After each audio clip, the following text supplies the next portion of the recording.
Começa agora, Vitrine Literária, com o professor e escritor Francisco Grijó. Tudo sobre literatura contemporânea, temas, autores, obras, debates, análises, curiosidades e bate-papo com autores e editores. Olá pessoal, tudo bem? Essa é a 91ª edição do Vitrine Literária com Francisco Grijó. Nós estamos na 4ª temporada, um bate-papo sobre literatura com todas as pessoas que se envolvem direta ou indiretamente com literatura. Como vocês sabem, na semana passada eu bati um papo aqui com 2 pesquisadores e professores que escreveram e organizaram este livro, Memorial Poético dos Anos de Chumbo. Já tivemos um papo excelente, mas agora nós vamos dar continuidade. E antes de a gente começar, eu vou dizer a vocês o seguinte: este livro vai ser lançado amanhã. Só que quem vai dar todas as informações são eles. Como é que vai ser esse lançamento amanhã? Onde? Amanhã, a que horas? Amanhã, quinta-feira, dia 19 de junho, às 19 horas, no Shopping Jardins, né, aquele espaço ali agradável. Vamos lançar o livro lá, eu e o Nelson estaremos presentes, né, e, enfim, vamos falar sobre o livro. Com uma atração especial, vamos ter o colega, cantor, né, Jonias Feli, cantando composições de MPB, né, são muitas canções de MPB que também tematizaram a ditadura. Ah, sim, certo. Chico Buarque, de Holanda, enfim, Geraldo Vandré, Elis Regina e tantos outros cantores, né, que trouxeram nas suas obras, enfim, músicas, né, que falavam daquele momento. Então vai ser um diálogo lá amanhã, no Shopping Jardins, muito estreito, né, entre poesia e música, né, com Jonias Feli. Espero que vocês tenham ouvido. Quinta-feira, dia 19, às 19 horas, no Shopping Jardins. E agora a gente vai dar continuidade aqui ao papo. A gente tinha conversado no programa passado sobre a dificuldade que vocês tiveram com alguns autores. Mas vocês colocaram 3 autores capixabas aí: Paulo Sodré, Valdo Mota e Marcel de Aguiar.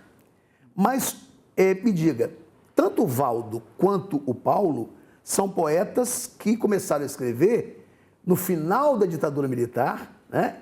Como é que vocês encaixaram os dois nisso aí? Por temática apenas?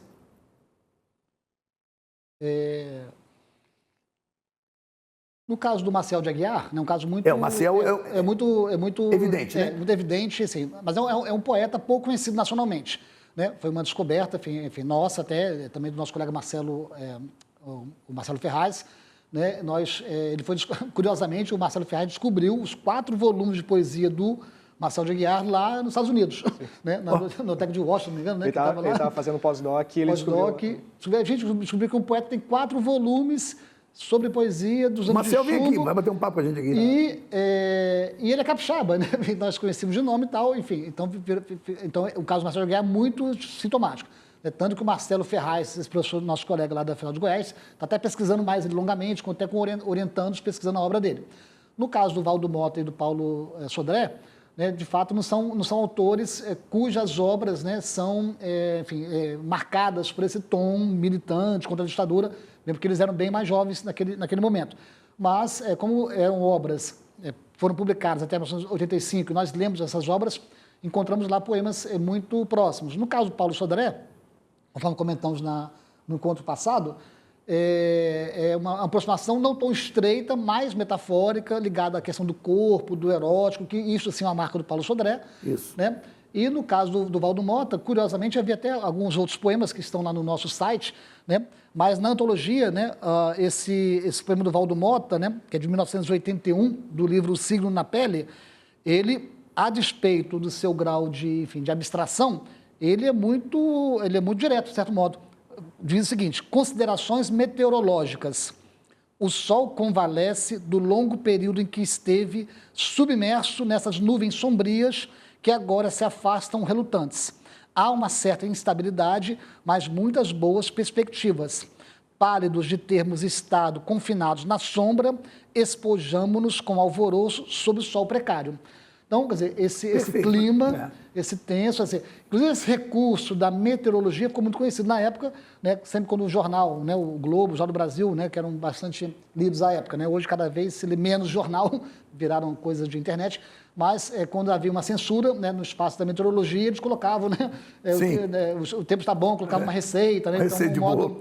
Receita de bolo e tal. Essa coisa que você falou do Valdo, eu achei bem interessante, porque esse livro do Valdo é um livro mimeógrafo, é um livro feito artesanalmente, assim como o outro dele que ele fez, Obras de Arteiro, que saiu em 82, se eu não me engano. Nós fazíamos junto oficina literária com Denis Gomes. E vocês colocaram aí um cara que eu conheço também, lá de Brasília, o Nicolas Ber, que também, até hoje, ele faz a poesia e vende de mão em mão, né? Ele é o autêntico poeta marginal daquela geração mimeógrafo. Me diga uma coisa, esses poetas marginais, que eram marginais não porque eram bandidos, mas porque estavam à margem do sistema, muitos deles estão aí, né? A ideia da marginalidade, ela se conecta ao momento político, vocês acham? Sim, é interessante, na verdade, a gente pensar que há vários tipos de marginalidade, né? Principalmente quando a gente enfrenta um volume de poemas como esse, a gente vai observando que há as marginalidades das marginalidades, né? Por exemplo, um trabalho que eu tenho feito de pesquisa, que é com poetas presos políticos, a gente vai ver que, na verdade, a marginalidade ali está muito além, né? Porque muitos dos poemas sequer foram publicados, né? Boa parte se perdeu, alguns a gente encontra em arquivos, por exemplo, nos processos de anistia, a gente encontra poemas. Então, essa ideia de marginalidade, né, de estar à margem ali, seja editorial, ou seja até mesmo à margem da sociedade, no sentido de estar num isolamento, como a prisão, né, a prisão política, é uma marca, sem dúvidas, muito forte da ditadura, né? E isso, eu acho que para o nosso trabalho foi um dos desafios, porque lidar com essa marginalidade, no sentido editorial, né, de publicação, marginalidade literária, dificulta o trabalho de acesso e encontrar esses poemas. Então, nós começamos com os poemas publicados em livros, dos autores mais conhecidos, né? A princípio, nós fizemos uma lista grande de poetas pelos quais a gente passaria, né, nossa leitura, a obra publicada no período do nosso recorte de 64 a 85, mas na medida que o projeto foi avançando, a gente foi, então, indo para outras formas de publicação ou não publicação de literatura, né? Seja nos periódicos, seja nos materiais inéditos, nos espólios, seja naqueles materiais que estão fotocopiados nos processos. Então, isso vai dizer de uma marginalidade, tanto da literatura como desses sujeitos, né, que estavam ali em uma situação extremamente precária com relação à ditadura, né, perseguidos, torturados, exilados. Então, eu acho que, sem dúvidas, há uma relação muito estreita com uma noção de marginalidade. Claro que a noção de marginalidade hoje já ganha uma outra perspectiva, inclusive na literatura, né, aqueles autores que buscam, né, esse termo, né, literatura marginal, para uma outra forma de marginalidade hoje, né, da exclusão, da periferia, daqueles que estão numa outra relação com o mercado editorial também. Mas, sem dúvida, não só os poetas marginais, mas também eles, né, que estão bastante presentes. Mas eu acho que nosso projeto acaba evidenciando uma série de marginalidades, inclusive uma série de exclusões, silenciamentos, e aqueles que sequer tínhamos uma noção que publicaram ou que escreveram poesia, mas que acaba ganhando algum espaço e um certo foco de luz para leitores hoje em dia, né? Vocês, na organização, vocês deixaram um pouco de lado a questão da mulher, a questão do preto, né? A questão do pobre.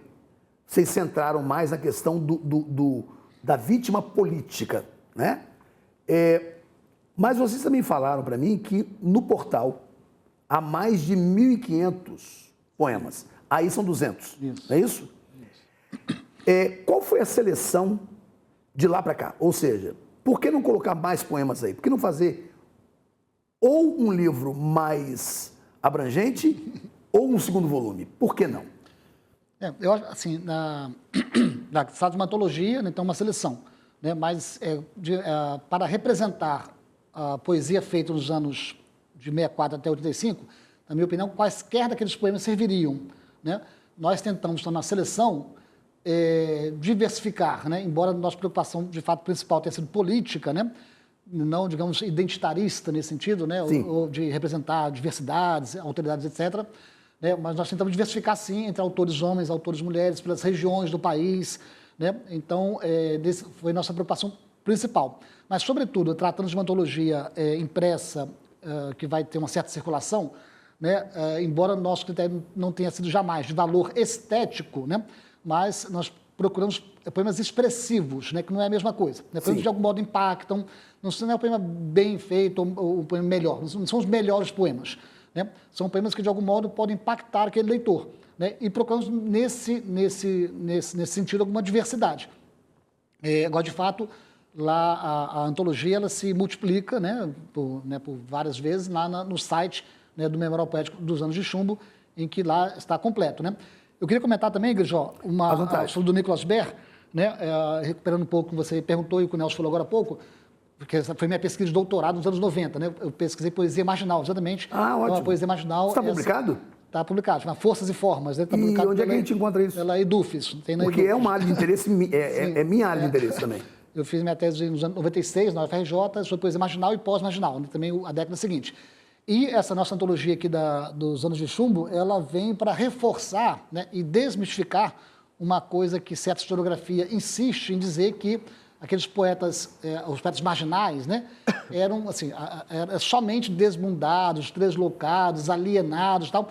Então aqui tem Nicolas Baer, Alice Ruiz, Paulo Leminski, Chacal, Ana Cristina Glauco César. Matoso, Ana Cristina César. A nata, os poetas mais conhecidos da poesia marginal estão aqui. Todos eles tinham, né, tem poemas que tratavam da ditadura. Então, assim, claro que a questão do desmundo, sexo, drogas, rock and roll existiu naquele momento, né? Mas praticamente nenhum deles deixou de fazer na sua obra poemas que registrassem o sentimento de mal-estar com a ditadura. O Nicolas Baer, que você disse com toda razão, né, que é um dos principais desses poetas, né, lá da poesia marginal, lá radicado agora em Brasília já há muitas décadas, naquele de Mato Grosso. Né, um dos poemas dele que entrou aqui na antologia, que é muito legal, não tem título, né, a gente lê um poema com humor, mas que dá muita reflexão, que é assim, do Nicolas Baer, né? A bandeira é verde, a banana é amarela. As duas palavras começam com B e terminam com A. O que há entre A e B é assunto de segurança nacional. Perfeito. Então, ele está brincando assim, ou seja, para a segurança nacional não precisa ter lógica. Né? Você cria um silogismo qualquer, né, e a segurança nacional vai lá te investigar. Né? Não importa que haja razão nisso. Então, o humor dele vem daí. Vocês, na hora da seleção, vocês optaram pelos poemas mais curtos? Não foi um critério.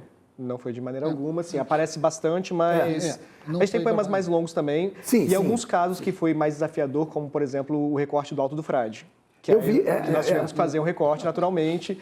O livro todo. Eu ia perguntar por que João Cabral... Porque, tudo bem, o Alto do Frade, o texto, que é um texto histórico, né, um texto baseado na história, fala da opressão, etc., sem dúvida. Mas João Cabral publica o Alto do Frade, salvo engano, 85. em 85. Isso, então final. foi lá naquele limite, né? Nosso limite, raspando.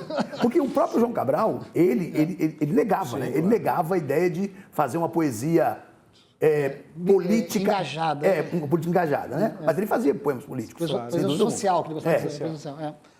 Porque, assim, achei bem interessante vocês colocarem o Alto do Frade aí, que já caiu no vestibular da UFES. Sim. Há muitos anos. Enfim, tem várias questões. Cada poeta, cada poema que é um mundo, né? Tem uns bastidores por trás. Vocês botaram Milor Fernandes, né? Milor Fernandes. Muito bacana. Milor Fernandes. O Cabral teve problemas diplomáticos, ele é diplomata, então ele teve problemas diplomáticos, então os cabralinos, os estudiosos de Cabral, tendem a, enfim, dizem que o Cabral não era tão engajado no sentido político contra a ditadura. Não, Francisco Alvim também é diplomata. Sim, está aí. Está aqui, está na minha mão aqui. O Elefante, eu acho aquele livro, O Elefante, maravilhoso, cara. Então, mas assim, a antologia, ela tem essas variações, né? Desde poemas engajadíssimos, explícitos, tem poema que foi escrito na parede da cadeia, né? Então, alguém tirou a fotografia, né, e veio para cá, né?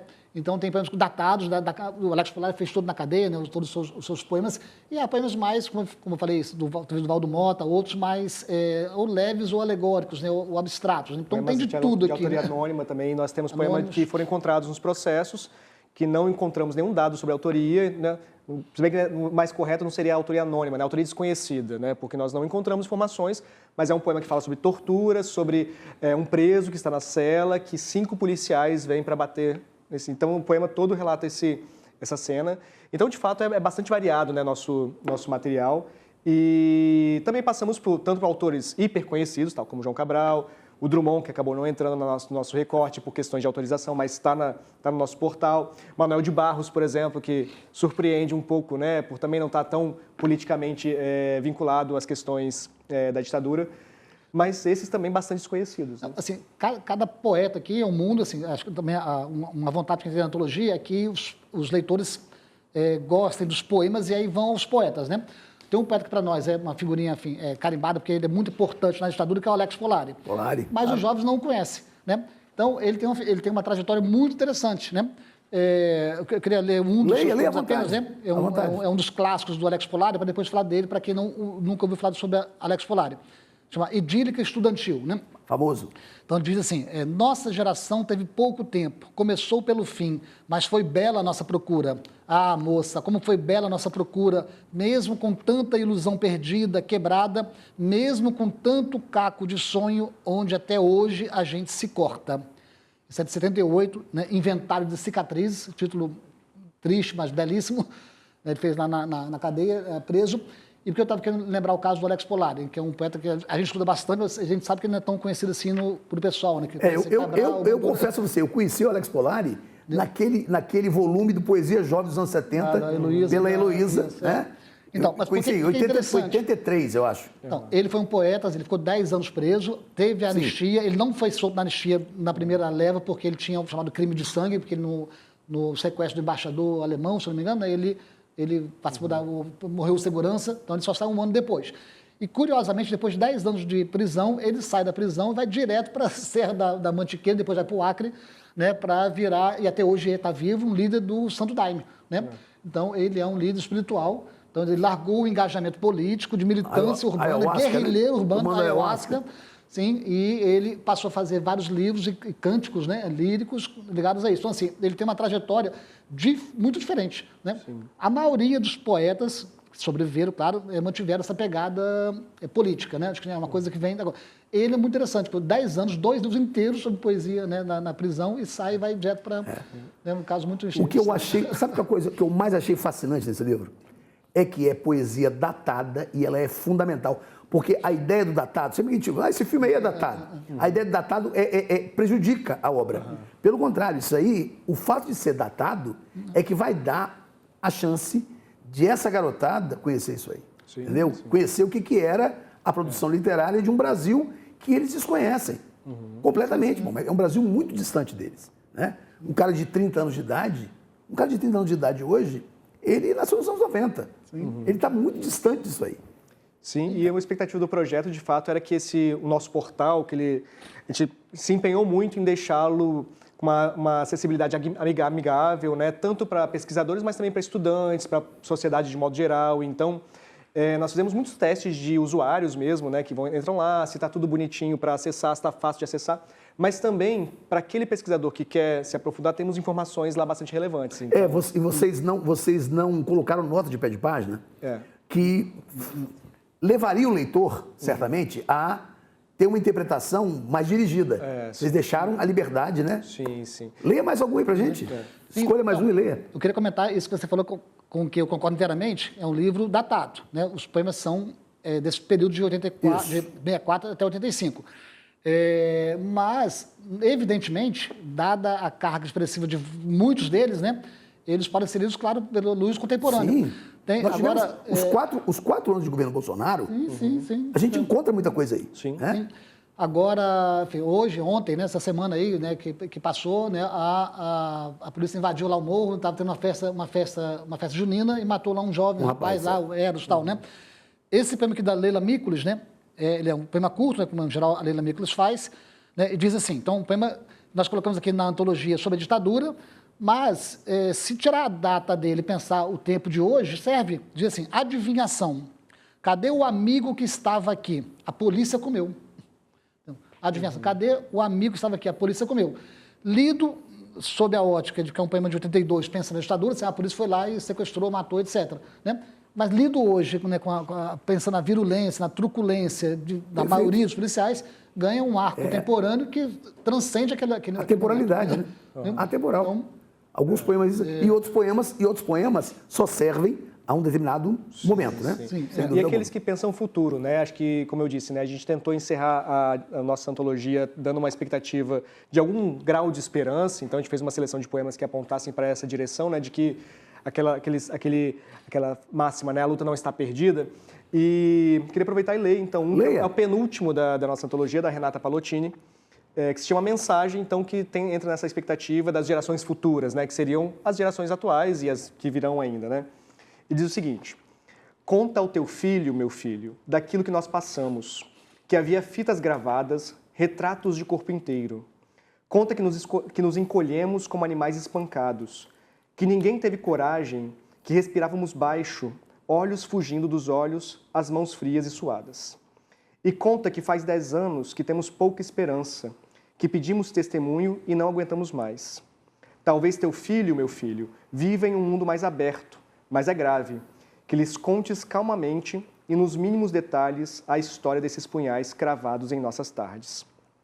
Porém, se tudo isso renuncias a ter filhos, como alguns renunciamos, deixa inscritos como eu deixo sinais em troncos de árvores, letras em papéis esquivos, para que não escureça esta lâmpada mesquinha, relâmpago, fogo fátuo, pura lembrança dos dias em que livres fomos filhos de pais muito mais felizes. Conta a quem possas, meu filho. O que em ti forem palavras, nos outros serão raízes. Beleza, né, cara? Eu não vou ficar de fora, não. A poesia é a mãe das artes, de Torquato Neto, que é uma figuraça, né? O Torquato Neto é uma figura. Ele tem um livro, para quem não conhece, Os Últimos Dias de Paupéria, que são de crônicas jornalísticas, inclusive fala sobre o Festival de Guarapari, o famoso Festival de Guarapari, em 71. A poesia é a mãe das artes. A poesia é a mãe das artes e das manhas em geral. Alô, poetas, poesia no país do carnaval. O poeta é a mãe das artes e das manhas em geral. Alô, poesia, os poetas do país, no carnaval, têm a palavra calada pelas doenças do mal. Mal, muito mal. A paisagem, o verde da manhã, reverte sob o sol tropical, reverso da mortalha, o mal. Notícias de jornal, vermelho e negro, naturalismo, eucismo. Pô, cara, que maravilha, maravilha, maravilha. Vocês discutem, isso é uma pergunta que me interessa particularmente, porque eu sou professor. Vocês discutem esse assunto com os seus alunos? Sim, sim. Eu acho que, né, os 3 coordenadores do projeto, mas também os membros da equipe, de modo geral, estão trabalhando isso nos seus projetos de pesquisa individuais, nas suas orientações de doutorado, pós-doutorado, mestrado, iniciação científica, trabalho de conclusão de curso e também nos cursos de graduação. Porque, acima de tudo, a gente pensa que, além do trabalho de pesquisa acadêmico, que vai gerar resultados acadêmicos, a gente também está formando, de modo geral, professores. Sim. Pessoas que vão impactar o ensino básico, que vão impactar o ensino de diversas maneiras no Brasil, e que a gente sabe que assuntos como esse, como a ditadura militar, estão cada vez mais podados, censurados na escola, não só esse, mas tantos outros assuntos, né, que hoje estão delicados de falar na escola. Então, eu acho que é uma maneira também de reforçarmos a importância, a gente estava falando sobre a memória no episódio anterior, mas que não só escrevermos a memória, mas também colocarmos isso em circulação, em debate, né, que esse material chegue nas escolas, nas ruas, na sociedade, nas casas, e que as pessoas, de fato, possam encontrar isso que julgavam perdido, né, que talvez não tivesse acesso tão facilmente. Durante a confecção da antologia, vocês discutiram isso com historiadores, com sociólogos, bateram um papo, conversaram informalmente? Eles entraram, de alguma forma, nesse livro? Sim, sim. Nós temos vários colegas, enfim, porque embora a literatura, né, a poesia seja o nosso campo de letras, né? Sim.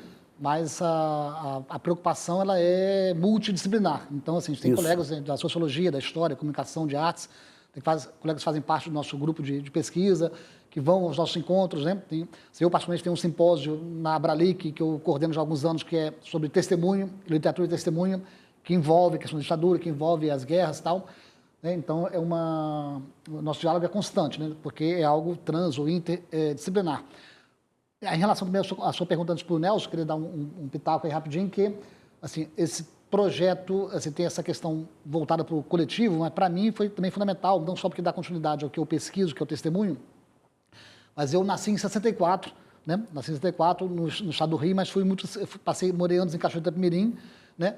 e fui para o Rio de Janeiro em 78. Então, assim, já com 14 anos de idade. E em Cachoeiro, Itapemirim, né, parecia que eu vivia assim, não acontecia nada no país. Né, porque minha família não era letrada, né, você só via, né, o Jornal Nacional, censurado, né, lia o jornal O Dia, aquele que exprimia, saia sangue e tal. Né, e eu praticamente vim, assim, claro, sabia pelos discos de Chico Buarque, pelas canções de Caetano, que a gente, né, suspeitava que a coisa o pau estava comendo no Brasil. Né? Mas quando fui para o Rio de Janeiro, na Copacabana, que eu vi que a coisa era mais, né, que os anos de chumbo eram de verdade. Era de verdade. Fui lá para o ensino médio, né, e depois fui para a graduação, e aí, né, já veio aí o Anistia, 78, 79 em diante, comecei a viver, a ser um cidadão mais crítico. Né? Então, até espelhado na minha própria experiência, crescimento e consciência, que eu entendo os nossos alunos mais jovens, né, que passaram tantos anos, né, hoje com outros interesses, né, da mídia, celular, internet, TikTok, essas coisas e tal, eles sejam muito desinformados, né, mais com esse clima hoje no Brasil, talvez no mundo, de um certo conservadorismo, né, ultradireitista, etc. Então, o que para mim faz com que essa antologia ganhe uma dimensão política, né, crítica cada vez mais importante e relevante. Perfeito. Né? Eu só tenho a agradecer a vocês dois, muito obrigado pela participação de vocês. Você já está imediatamente convidado, porque eu estou com o seu livro de sonetos lá em casa e quero muito conversar com você sobre isso. Pessoal, não esquecendo, hein? Amanhã, às 19 horas, no Shopping Jardins, o lançamento de Memorial Poético dos Anos de Chumbo, organizado pelo professor Wilbert Salgueiro e pelo Nelson Martinelli e por Marcelo Ferraz, a quem eu não conheço, mas já parabenizo também. Um grande abraço para vocês, obrigado, gente, valeu. Obrigado a você. Obrigado. Espero que vocês voltem. Um grande abraço e até a próxima. Você ouviu Vitrine Literária, com o professor e escritor Francisco Grijó. Tudo sobre literatura contemporânea, temas, autores, obras, debates, análises, curiosidades e bate-papo com autores e editores.